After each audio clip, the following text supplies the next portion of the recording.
Today on Family Talk. Well, hello, everyone. I'm Dr. James Dobson, and you're listening to another edition of Family Talk. We're glad you joined us. This program today is going to be unique because for the first time in 2.5 years, and that's when our son Ryan left this ministry to form a ministry of his own. And this time he's come back to be with us to bring us up to date, to tell us what he's been up to. And he has been operating his own ministry with his wife, Laura. And Laura is, of course, my daughter-in-law, my beloved daughter-in-law, and the mother of my 2 grandchildren. And they're sitting outside, and Laura is here in the studio with us. Laura, it's the first time you've been on this side. I know. Thank you. It's exciting. So good that you came to be with us. Thank you for having me. We're going to be talking about you and the ministry that God has called you all to do, and let everybody kind of get caught up to date. Now, I have a lot of folks who are coming up to me these days and are saying, how is Laura? Yeah. They've heard about your medical situation. Yes. And it's amazing. In fact, Ryan, I told you this yesterday, that we were at the National Day of Prayer recently, and people were greeting me, and I was signing autographs and taking pictures and all that stuff. And this woman came up to me and said, I love your son.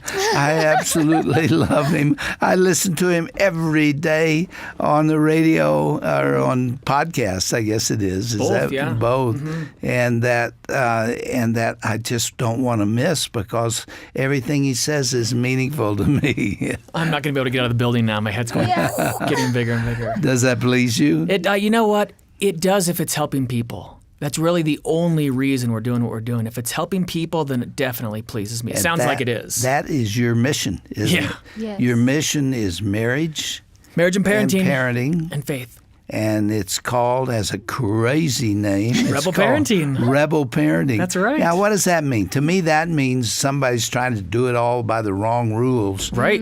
Is that what you have in mind? You know what? It was hard to find a name. I mean, everything is taken. Everything is taken. Anything with family is taken. And it was hard. It was hard to find something. And I thought, I was looking up to the people that I respect, and all of them were rebels in their own right. And I remember telling you this for the first time, and you had the look you have in your face right now. Yeah. It was this, what are you talking about? I'm one of the people you look up to. And I go, I know. And in the 60s, when you wrote Dare to Discipline, that bucked the going trend of the day. Dr. Spock had written, hey, just let your kids do whatever they want, and they'll turn good, because at core, we are all good. And if you let your kids stay up, well, then eventually they'll choose a healthy bedtime. And if you let them eat whatever they want, eventually they'll choose healthy food because... There's one thing wrong with that. It's baloney. That's right. That's right. But you were bucking that trend, and it turned out to be right. But that was rebelling against the culture. We're doing that today. Orange County, where we come from, Orange County has a 70% divorce rate. 7 out of 10 marriages end in divorce. So we're trying to start a rebellion against that. Right. Yeah. Against dead marriages. It's not about being rebellious at all. Does it take people a little while to figure out what you mean by rebel parenting? Not really. I think the ones that are looking for help, that really just are tired of cliche answers, tired of hearing, the things that don't work. Yeah. They get it. It's very honest. Tired of not being transformed by the Holy Ghost. That's right. Yeah. Marriage is tough today. Parenting is tough. I want to come back to this because this is the essence of what we want to talk about, the ministry, what you're doing. But first, I want to talk about you, Laura. You came through a really, really tough thing. Now, Laura, I want to hear your perspective on it, but Ron, I'm going to start with you because I was standing side by side with you when we were beginning to understand what she was about to go through. Explain. I'll just catch people up. Laura was raised, in Newport Beach, California, near the ocean. When you were 6, your dad bought a sailboat, and you guys sailed half around the world for 2.5 years. And almost 2 years ago, Laura was diagnosed with skin cancer. Yeah, the squamous skin cancer that comes from the sun. Right. The one that. So you'd been out in the sun essentially for 2.5 years. Well, decades and decades surfing and all the things that we do. 30 years of surfing. Sure. And so we did the things everybody does. We did the things the doctors told us to. We freeze it off. We did the cryo, and we did spot chemo and the burning, and I couldn't believe the things Laura went through. I mean, the pain. They don't give to compensate for what the sun had done to her face. That's correct. They were trying to combat the cancer that was there, and it was painful. It was 2 years of this, and right before we leave for Christmas, Laura goes in and they check it. And we've been doing a lot of work up until this point, so we were really hoping and praying that I was clear going back into this. It was December 19th when we got the call. The call was terrible. It was bad. It was it has broken the lip-skin barrier, and there's open lesions.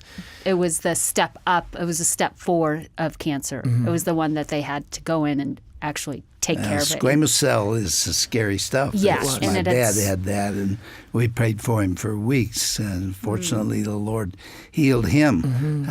But Ryan, what you need to explain is that the cancer was in the lower lip. That's right.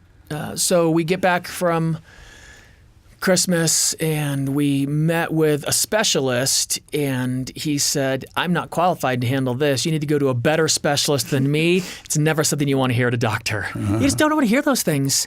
We went to another one, and he said, this is very, very bad. If you look in the mirror, you can see the color change between your skin and your lower lip. And the lesions I had. There was lesions, there were sores. They removed from one corner of the mouth to the other, the entire lower lip. Gone. Everything you can see, and then reconstructed from inside Laura's mouth. So they rolled the inside of the lip to make a new lower lip. Yeah. And what did the surgeon tell you before the surgery started? What was he saying? He's saying, Ryan, this is going to be okay. This is going to be kind of tough for a while, but this is going to be all right. What did he say? The diagnosis was bad. It was, this won't look the same. It won't feel the same. You may not be able to speak the same way again. You may not be able to speak clearly. You may have to go to a speech pathologist. You may not be able to hold liquid. You may have trouble eating. Every aspect of what you use your lip for, even kissing and everything, food, eating was going to be jeopardized. And then he really wanted to make it clear that I wasn't going to look the same. Did they tell you that the cancer might have gone lower into the jaw? Yes, that was the concern. Chin? That was the concern. So we had a 4-hour scheduled surgery just in case it had gone all the way down to my chin, because they didn't know. Yeah. And so, but we got out quick. We got out in 2 hours, and It was quick honestly, and great. People that follow us, at Rebel Parenting know this. I had come back to they said it was going to be 4.5 hours-ish. A long surgery. I'd come back early because some friends from out of town came in to see Laura. And I remember thinking, I'm going to be here forever. And I got back, and maybe 5 or 10 minutes later, the doctor came out. And I thought, oh, no. Maybe it's worse, and he also can't do this. And I go and met with him, and he seemed upbeat. And he said, well, we're done. And I said, what? And he said, yeah, we got her taken care of. The surgery went really well. I think she's going to progress nicely. And there's no cancer. Yeah, it was cancer-free. Well, he said, there's no cancer. And I said, oh, good, you got it all. And he goes, oh, no. And I said, what? And he goes, no, there's no cancer. There's no cancer. And I said, well, there was cancer. And they started with biopsies. They started with biopsies because we've heard all the We've naysayers. heard everything from now. Every time they did a biopsy, it came back cancer-free. Every biopsy they did, the entire surgery came back cancer-free. So there's no question about the fact that at the start of surgery, she had cancer because they had done a biopsy. Absolutely. We have 2 years of pathology reports that say advanced squamous cell cancer. Open lesion, breaking lip-skin barrier, advanced, I have things in all capitals, advanced cancer. And I asked him, I said, well, why'd you do the surgery then? And I can only give you my layman's explanation of what he told me. He's a doctor. He's a great doctor. We've met with him many times since then. he essentially said, well, there was cancer. Your wife definitely did have cancer. Everything we look at looks like it used to be cancer. And when we send it to the pathologist, it's not cancer. That's got to be a miracle. Are you calling it that? 100%. 100%. There is What else could it be? I went home and got the pathology reports. And I took all the pictures of it because I wanted people to realize, like, these are the last 4 pathology reports I've had in the last year that all state the same thing. Look, people. Yeah. Like, we have it documented. Yeah.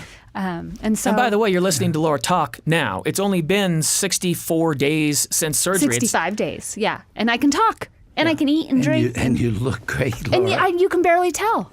It's amazing. They rolled the inner lip forward and did about 60 stitches. Oh, goodness. Are you kidding? They don't more have than that, There I were think. the pictures, there were so many stitches. You don't wanna internal see stitches, the external pictures. stitches, lower stitches. You wouldn't want to see. It was so scary. It was frightening. It was so scary. And then people that know Laura that don't know she had surgery can't tell she had surgery. Yeah. Yeah. It is. No, I don't see it. Here's the truth. Looks-wise, it's a miracle. I'm telling you, the cancer was there, and it's not. We had a full. Dad, I was raised in your home. I don't have another explanation for it. It makes me uncomfortable. Me too. It does. Yeah. I have struggled with this. I've talked about it openly on our podcasts and on our programs.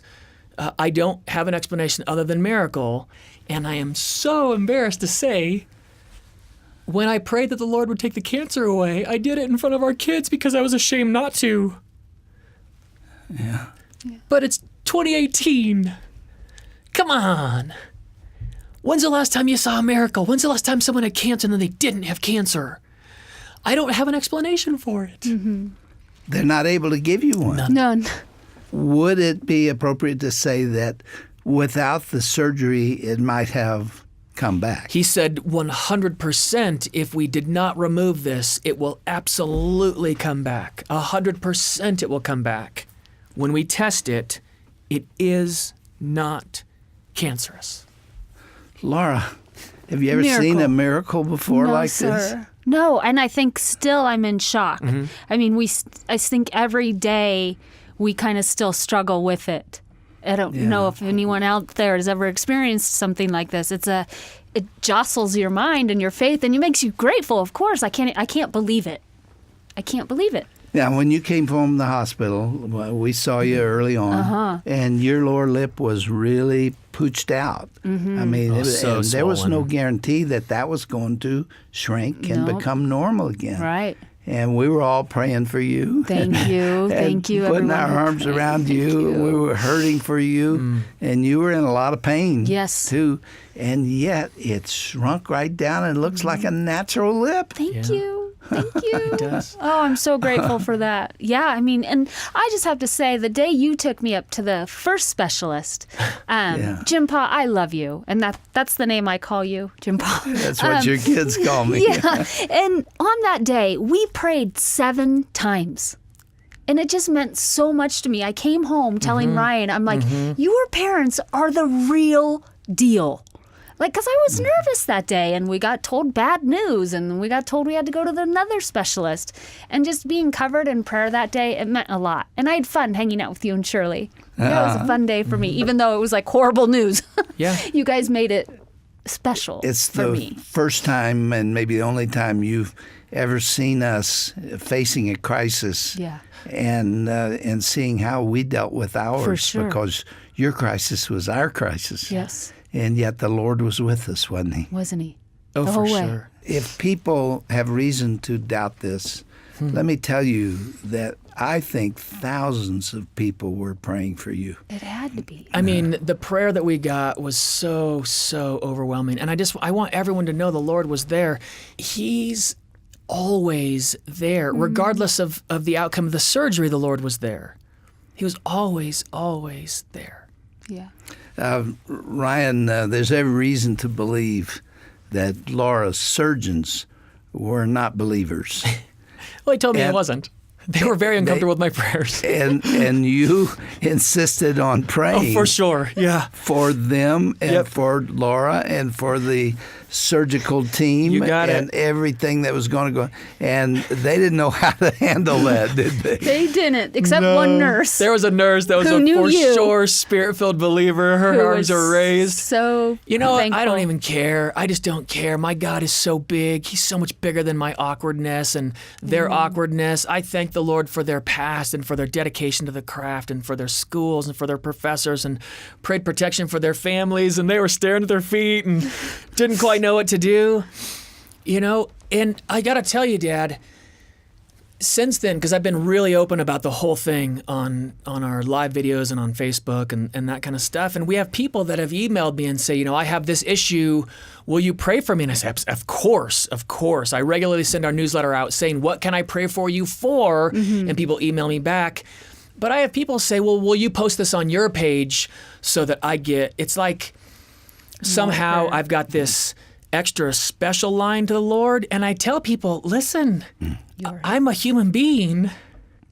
I prayed for a miracle that I didn't believe in. And the Lord gave it to me anyway. Oh, isn't that beautiful? We were out there praying too. I know, but I have to tell people that because I have heard, and my pastor is not like this, but I have heard people say, you know, when you pray, if the Lord doesn't answer this prayer, like he's a Santa Claus of some kind, it's because your faith is too small. Yeah. It's because of you that your faith caused the Lord not to give you the good thing. And I tell people, well, then Laura shouldn't have been healed. Right. Because I was doubting. I did it because I have kids. Because And I want them to you did it believe. because every medical authority told you this is going to be bad. Yeah. They didn't withhold anything from you, did No, they? they didn't. No. I was so scared. Yeah. And we kept it silent because we didn't want everyone else's opinions. So that's why Yeah. it kind of came out really Suddenly. last minute and suddenly people didn't know. And our heart along the way had just been to keep it private, keep it between the family, because we didn't want anyone to be nervous. We didn't want the kids to find out from someone else. And How did they take it when they saw you?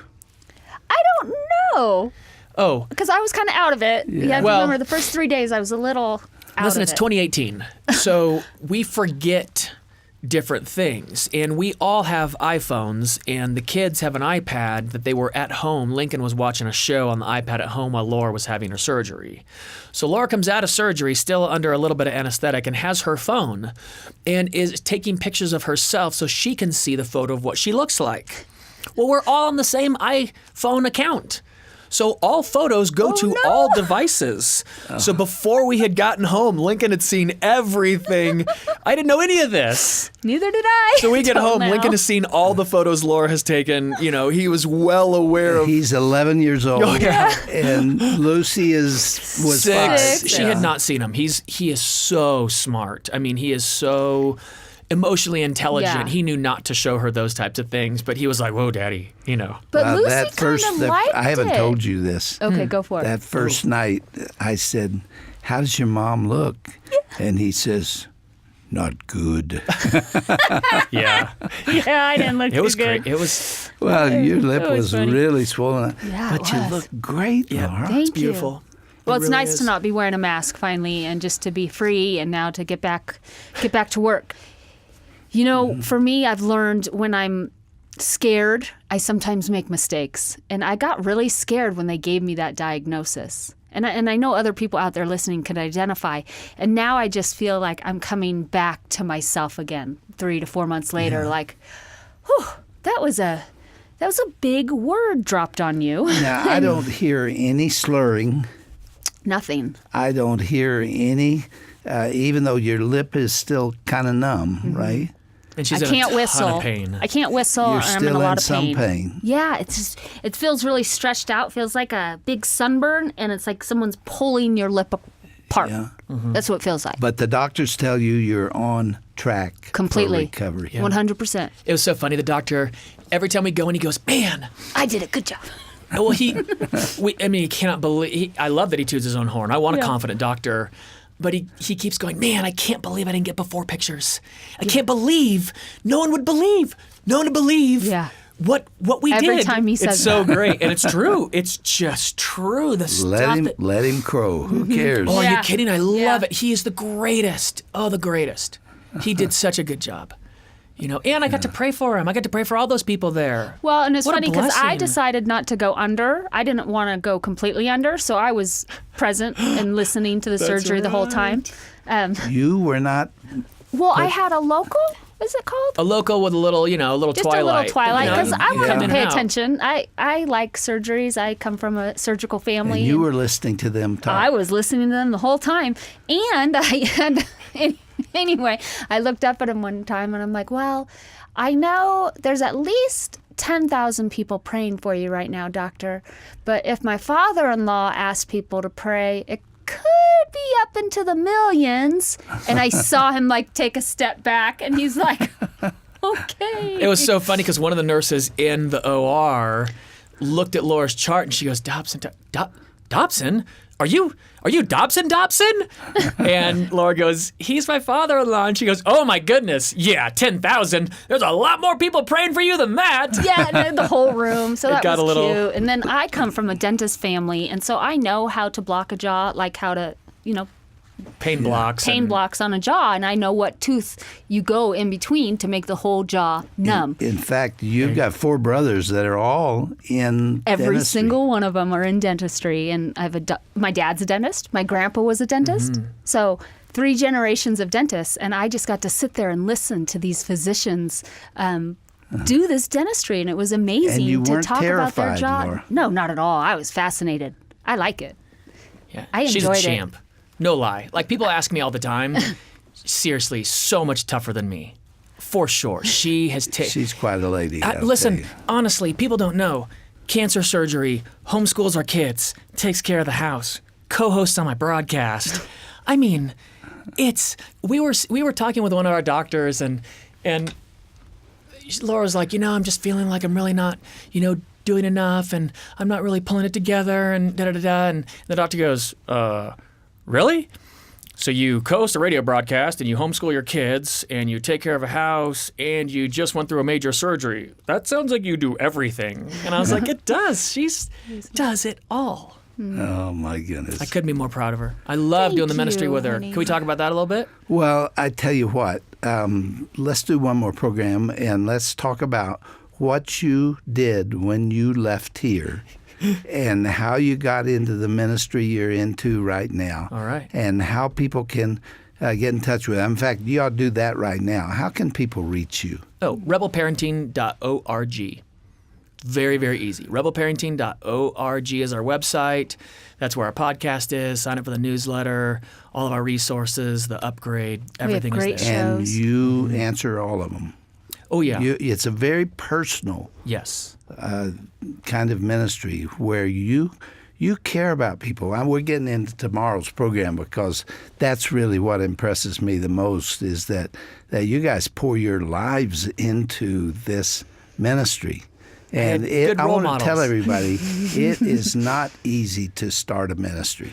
I've done it twice. I started it Yeah. with Focus on the Family, and it took off and went for 33 years. Mm-hmm. And then I came over here to Family Talk and started with nothing. Oh, it was tough. We really Yeah. just did what the Lord seemed to tell us to do. But it's not easy. You left here Hey, listen. with no money, Family no Talk nothing. listeners, he was following the Lord and single-handedly with my mom funding the ministry out of his own pocket. Yes. Don't get it twisted. These people put everything they had into this ministry to get it started. Yes. That's how it happened. That's the truth. That's why I do what I do. I had great role models that said, we're not in it for money. We're not in it for fame and fortune. We want to help the family. And that's what we're going to do. And I kept saying, when are you going to get this back? This is your retirement plan. Oh, the Lord will take care of it, Ryan. The Lord will take care of it. Hey, whose money is that? It's Ted? his. his. That's right. Who does it belong to? You've always taught us Oh, that. this brings Absolutely. tears to my eyes. We're out of time. We've kind of meandered a bit into tomorrow's program, but you be with us tomorrow, and I want to start from scratch and how you got to what you're doing right now. Sounds good. Because it's exciting to see it. Thank you. Ryan, I love you, my son. Laura, to have you in the family. I just am so grateful to both of you and those two grandkids. I just love them like crazy, and so does Shirley. And we have a lot to be grateful for. We do. And I know that people have wondered, where did Ryan go? And we've just told them the start of it, and we'll give them the rest of the story tomorrow. Sounds good. Thanks, Laura, Dad. thanks for being with us. You're going to be with us tomorrow, too, aren't you? Yes. All right. To get a hold of Ryan and Laura, you can reach them at rebelparenting.org. rebelparenting.org. And if you need more information, you can go to our website, drjamesdobson.org. Ryan and Laura are going to be back with us next time, and we're going to talk about rebel parenting. I do hope that you'll be with us. Family Talk is not associated with Focus on the Family. Hi, Dr. Tim Clinton for Dr. James Dobson's Family Talk. Hey, right now, grab your cell phone, go to your app store, and click on the Dr. James Dobson Family Talk app. Download it right now, and you can start listening anywhere at any time. 24/7, 365.